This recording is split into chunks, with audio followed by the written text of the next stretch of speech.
Please welcome to the stage product coach, Gabrielle Bufrem.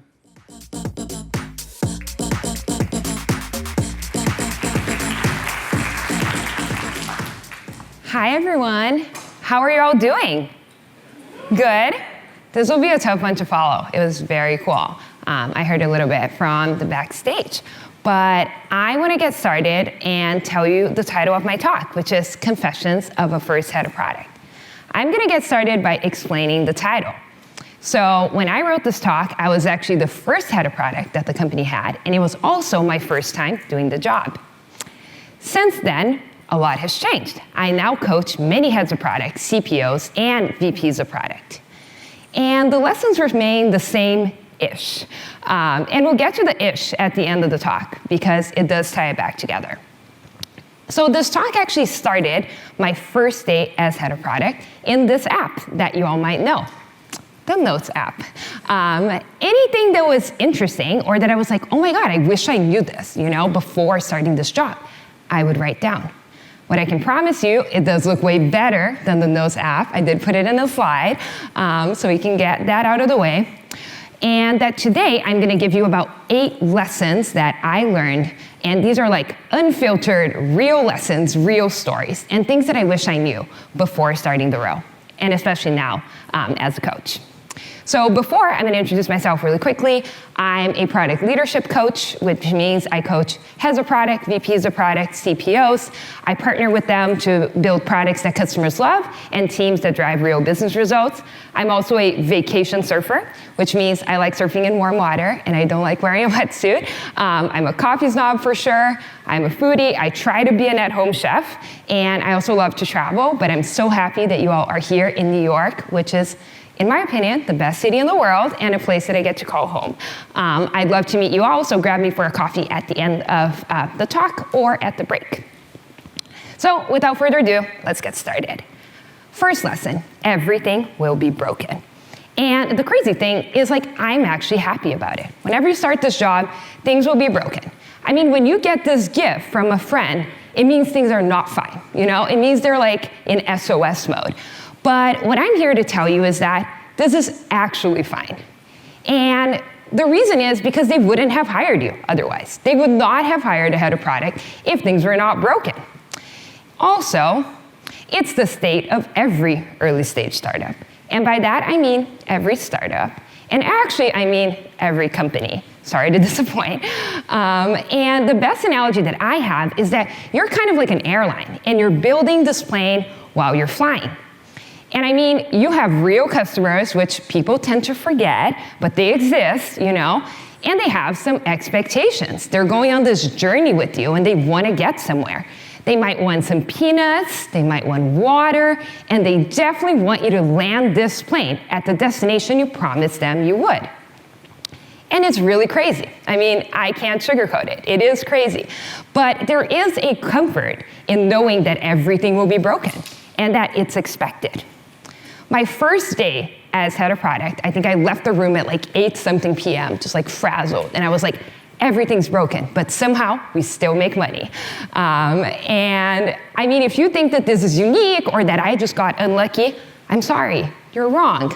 I know we're always hoping that we're the exception or this is not gonna happen to us. But after coaching many product leaders, I can tell you it's probably gonna happen to you too. And that it's okay, and it's why they hired you. Second lesson, a lot of people won't know what you do. I mean, who are we kidding? This has been our problem for a long time, right? As product people, it's always an issue. I mean, they won't deliberately ask you, these mean gentlemen here, what would you say you do here? People are not that rude, But they have a look about them, and they have some clear confusion when you're talking to them. And they're thinking, why you? Why are you here, right? I mean, I've definitely been in a room that I felt that. And it's been our problem forever. I mean, engineers build things, very clear why they're there. Designers design things, also very clear why they're there. And product people do what? I mean, it's even more true for product leaders, so sorry it doesn't get better as you go up, because you're on the leadership team, so there's all these expectations on you too. And they're yeah, why is this person here? Well, we all need to be very good communicators. I tell that to product people all the time. It's one of the most imperative skills for any product leader. So it's actually on you to tell people what to do. And I'm going to go a step further and tell you that it's on you to teach people how to work with you. And the reason is simple. We need them in order to do our job. We need these people in order for us to be able to build products that are great for customers and also great for the business. So you need to speak their language, and you need to be that bridge, that translator between where they are and where you are. It's not their row, it's your row. And apparently, I learned this recently, you need to say something at least 7 times for it to stick. So get ready to do some repetition, you know? And I'm gonna help you out. Here are the things that I've been saying again and again and again. So I'm gonna have like 3 different ways to explain the row. First, a life hack. If you can place yourself or anything you're trying to explain in the middle of things people already understand, do it. It's amazing. It's gonna make your life so much easier. So here's one of the slides that I use to describe my row. And I explain to people that design represents the customer, they're all about usability. Engineering represents technology, they're all about feasibility, like how do we build it, how can we build it? And product represents the business, so it's all about value and viability. I mean, as soon as you say business and money, people get excited, you know? There was like this buzz in the room. People were like, okay, cool, this is good. And I tell them that at the intersection of product, design, and engineering lives magic. And by magic, I mean features that people choose to use that also work for the business. The key here is them choosing to use, not having or being able to, actually choosing.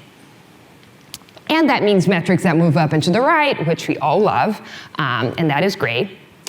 And that it only works if you have design, product, and engineering actually working together. So you're telling people what you do, and you're also telling people how you work. Then there was the job description explanation, and I literally had this slide on one of our all hands, and I said, what does a head of product do? Sets the vision for the product, works on how we get there, and grows the product team. And I remember like before that day, I was like, is this too simple? And I literally had this thought. I was like, are people gonna think that my job is like too easy? Shocker, they don't. They're like, wow, this feels like a lot. So let's break this down a little further, because if you just say this, it's still a little high level, right? So when we think about vision, we're thinking about really painting the picture of where that product is going in the next 3 to 5 years. And I'm not saying the like, we want to be the best at X plus add generative AI. Like, please no, you know? I'm saying like, what are the problems we're solving? What are the problems we're not solving? And what's the future that we're creating for our customers? Then comes the hard part, or maybe the harder part, which is how we get there, right? And how do we work backwards from that vision into where we are today and the next thing that we do?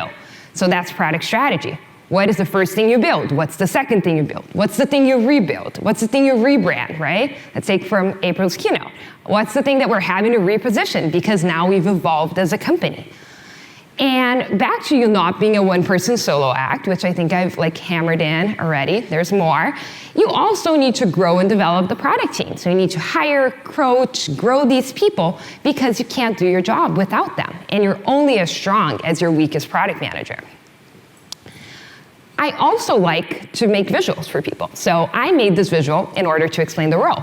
These are all in the same presentation, by the way, you know? So like the repeating over and over again, very helpful. I made this visual. So I showed that we are setting the vision, then we are responsible for the business goal, which in a more tangible way means that we're setting the objectives and key results for our teams, and that we're also figuring out what we're gonna do now and what we're gonna do next and later, which is our strategy. And I mean, anyone in product knows that this straight line is completely fake news. It actually looks way more like this, but this looks very ugly on a slide. So we do put the straight line first, and then we explain this. And I mean, this is hard, right? It's like, and it's also why you're there. So this is the explanation of the head of product role, and it's really on you to not only explain, but also get people to want to work with you, because we need them. And it's great to be collaborative. That's also true. Now, next lesson. You coming in means people having less control. And people don't like that. I mean, who here watched The Office? Please. No one watched The Office? Come on, please. So I was like, okay, you guys have some homework to do tonight. We have Michael Scott. I love The Office. And he's like such a great example of middle management, right? That like wants control. And he's completely unrelated to product, but I just think he's awesome. So I wanted to include him in the talk. But he's like, no, I don't want to lose control. I don't like that. Like, I want to be involved. And he wanted to be involved in everything. This lesson was actually not very obvious to me. I was like kind of surprised when I came in. But as soon as I joined, it became so obvious.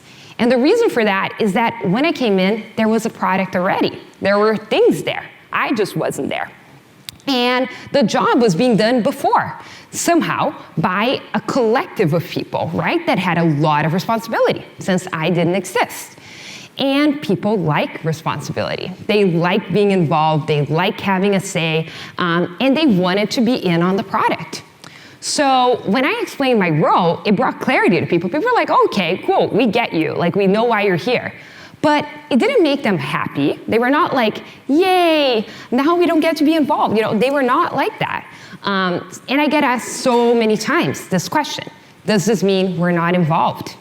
And it was really hard because for me, I know that in order to build really good products, we need to collaborate, not only product design engineering, but also stakeholders and people across the company. And I like to think that I am a collaborative person and always have been given that feedback. So I was like, on top of it, I needed to work with these people. Like, I needed them in order for us to do this role. So I'm here to tell you it's probably going to happen to you too, but there's a way out of it. And my recommendation is that you approach it head first. That means having the awkward, difficult, and sometimes intense conversation. So I met with everyone, and I want to clarify, meeting with everyone means meeting with everyone individually, right? This is not a let's gather these stakeholders in this boardroom and have this awkward conversation. No, this is like a one-on-one conversation. And I told them hey, I know me coming in means that you have less opportunity to be involved in the product. I totally acknowledge that. And this is a negotiation skill because you're saying what everyone's thinking, but no one's kind of willing to say. So you're deflecting that tension a little bit. And I told them I'm sorry. I'm actually sorry, and I know you want to be involved. I want to make sure we can leverage your experience. I want to make sure we can actually take all the things and learnings that you've had by being here for longer and the learnings from your area to make the product better. So I asked them the magical question: how do you want to be involved? So I kind of threw the ball back to them. And the reality is that people wanted to be way more involved than I needed them to be and that the business needed them to be. So I want you to be ready for that because that's probably going to happen too. People are excited about the product, and that means that they're missionaries, not mercenaries, so we love that. But it's also your job to overlay what they want with what the business actually needs. So I had to go back and communicate back to them hey, I know you want this. We actually can't do it exactly this way. Here's what we're going to do instead, and here's why. Does that make sense? They might not like it, but if you do it well, they will respect it, which is very important. And they'll have felt included in the conversation because you did include them. And it's going to help start building trust. And you need trust in order to work together. Next lesson is the best onboarding is actually talking to your customers. When you come in as a product leader in any situation, there's normally so much to do, right? Unless the company hired a leader too early, which happens too, that's a separate talk. There's a lot to do, and they've been needing this role for a while. So there'll be docs, there'll be meetings, there'll be meeting people, you might need to hire people, you need to get to know your colleagues, you need to get to know the business. And it's so tempting in the beginning to focus on those relationships, to focus on actually understanding the business. And the danger is that you start to create a view of the world of your customers based on proxies, based on people who are not your customers. And that leads you to make assumptions about what customers want and what customers need. And these people don't have your job, your role, your experience, your responsibilities, right? They have different roles. And they're all very important, but they're not your role. So let's be clear, I'm not telling you not to spend time with your team or learn the business, but what I am telling you is that the most helpful way for you to add value immediately is for you to pick up the phone, or let's be real, get on Zoom or Teams or like whatever video conference you use and actually talk to your customers and get to know them. Your role as head of product or as anyone in leadership is to build products your customers love that also work for the business. Your customers need to love it first, then it needs to work for the business, right? So for that, you need to meet them. You need to understand what matters to them and what opportunities you have to make their lives better. And there's a really simple way to do this. I am happy to report. So actually, you coming in is the perfect opportunity because you can reach out to them. You can introduce yourself. And this is literally what I did. I sent an email out to our customers. I was like, hi, your new head of product. So nice to meet you. Really, really excited, whatever. Just like fill in the blank, you know. Then I added a survey to get a pulse on the product so that I could get some quantitative data. And I asked the most important question, which is like, are you open to sharing your experience? Are you open to talking to me? I would love to learn from you. And I think I had like 10 to 15 user interviews my first week on the job because I sent this email out like 2 weeks before. And that was very, very helpful. I was really only able to get a grasp of our product and our value to customers when I met with them myself. And I got to hear their stories. And that was beautiful. I mean, understanding your customers is what gives you superpowers. Superpowers are awesome, and I want you all to have them. That's why best onboarding is talking to your customers. There's a way to what you say, and you can't take it away. I mean, I've always prided myself in being extremely transparent, especially when I am working with my teams. And I was always wanting to give them as much context and information as I could. And I thought this was like 100% the way to go. It was common for me to say things like, this idea is half-baked, or like, this is what I know for now, or like, hey, like, this is just a thought, but like, let's like jam on it together. And I mean, it was always well received. People felt included, they felt informed through every step of the process, and I was like, this is great, this is amazing. And this collapsed so hard, y'all, when I was giving a presentation during my first offsite. It involved a roadmap slide with some future plans, which you all might be like, well, you should have known better, Gabby. And I'm like, yeah, maybe I should, you know? But I explained to them that it was a gradient, that like anything in the right now, we were very clear that we were gonna do.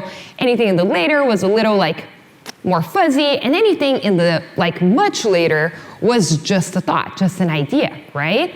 And it was a disaster. It was like such a disaster. We had like one initiative that we had to rebrand. That's like how bad it was.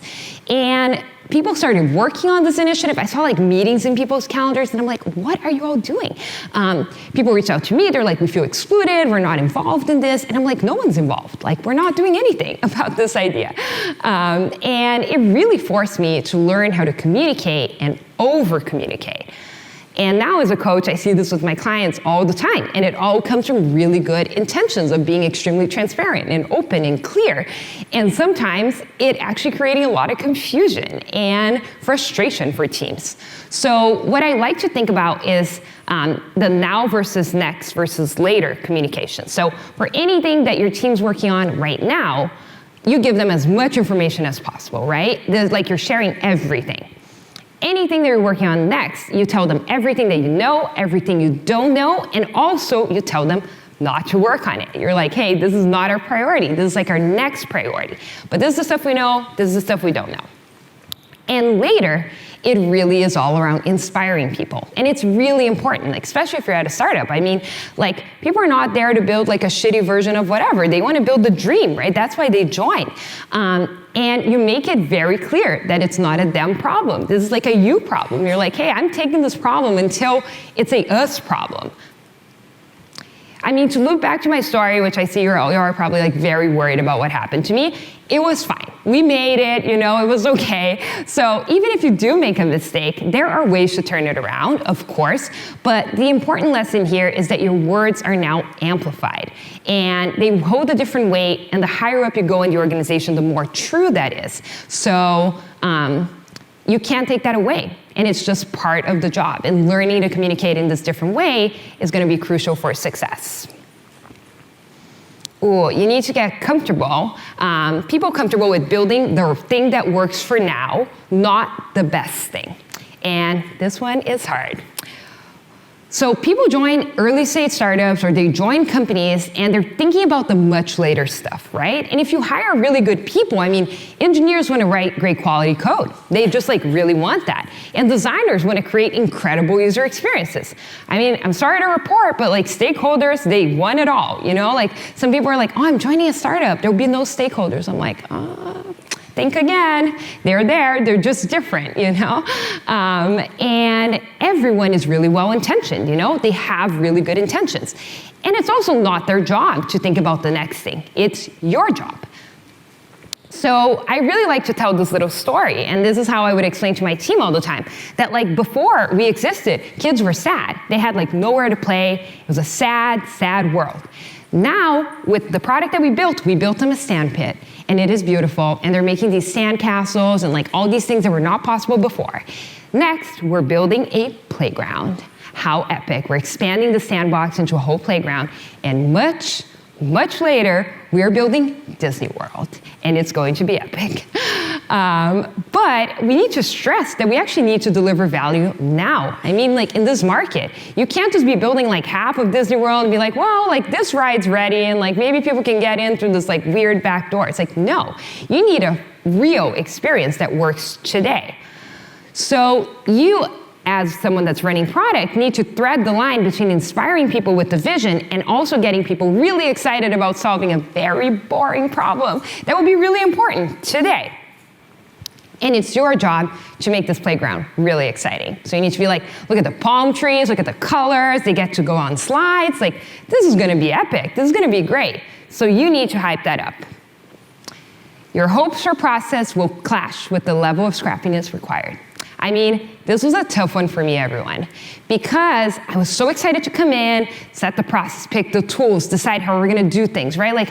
We as product people complain all the time about the tools we need to use, the things we got, and I was like, guys, this is my chance to shine. This is gonna be amazing, right?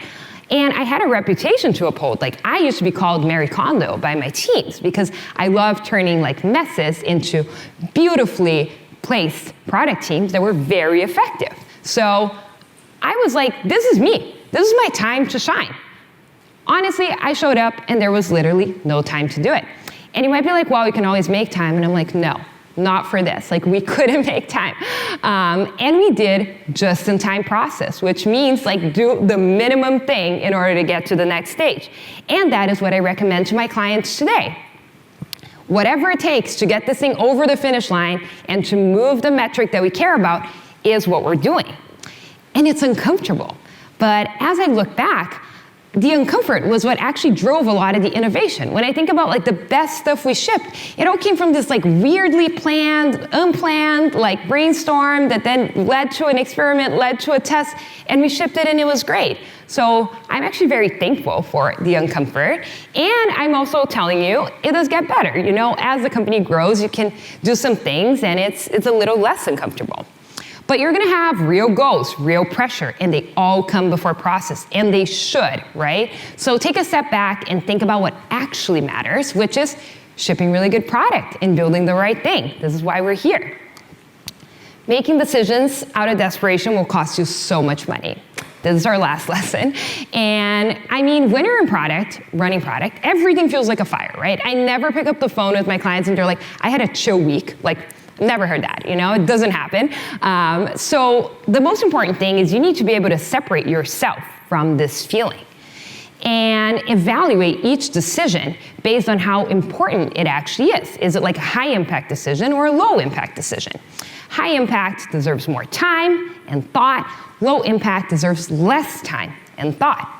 So I talk to my clients about this all the time, and one example that comes often is hiring. Very high impact decision, but also so tempting to do it fast because by the time you get the head count, you're like, I really need this person. And you know that it's gonna take you about 3 months to actually onboard them and for them to actually be productive. So super tempting, but so expensive if you get it wrong. So I actually really love this little GIF. It's like you think you're paying that, and then you actually pay way more. So be really aware of your decisions and think about the impact of each decision to determine how much time you're going to devote to making it. So this is the recap slide. You're all getting the slides, but if you want to take a picture and be like, I came to the talk, this is the one to do it at.